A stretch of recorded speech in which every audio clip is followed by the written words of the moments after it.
My name's Dorothy Zitzler. I'm a multimedia artist. I grew up in a household with a very creative mother, so I was always surrounded by beautiful things. Kindergarten, I got exposed to clay and paint and coloring and drawing, and I really fell in love with it. And I loved going to school just for the art. And then while I was in high school, I also attended classes at the Art Institute of Chicago and the American Academy of Fine Art. After graduation, I went to the Kansas City Art Institute in Kansas City, Missouri, a 4-year accredited private college. I got a Bachelor of Fine Arts degree in painting and printmaking, and then graduated and promptly had to get a waitress job.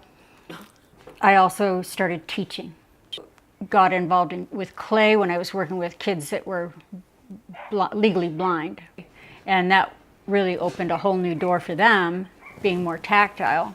I fell in love with it because I found it just fascinating how you could take a lump of clay and make it into something really beautiful and useful. In 1975, I moved from Chicago to New Mexico, and I loved the land out here. I'd never seen a blue sky like this. I'd never been in the mountains. I hadn't seen the expanse where you could see hundreds of miles. So I started working here with the charter schools and the elementary schools, and we did some public art. I have a mural in the public library and a few murals in different elementary schools. The children were all had disabilities, and I even had people say, there's nothing they can do. You won't be able to get them to do anything. They can't do anything.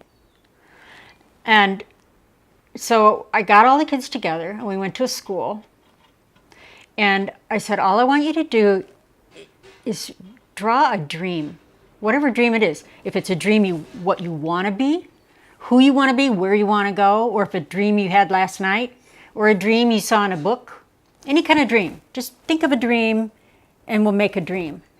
But all these kids that were told they could never do anything stood there and looked at this beautiful wall that was unlike anything anybody had ever seen. And all the people that said, well, you're never going to get anything out of them, were pretty surprised. And I like art for that too, because some people who can't talk, or who can't move around, or aren't athletically inclined or scientifically inclined, get sometimes lost. I do a lot of hand building. I do some wheel work.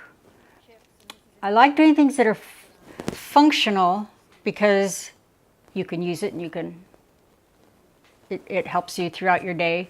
But even things that are considered non-functional, I think are functional because they're visually beautiful and visually fun, and it doesn't have to be something that you can eat off of or drink, or I mean, it could be a beautiful little sculpture that you put somewhere and would bring someone happiness.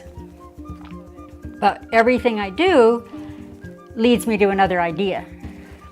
So it's just a never-ending exploration of creativity and fun.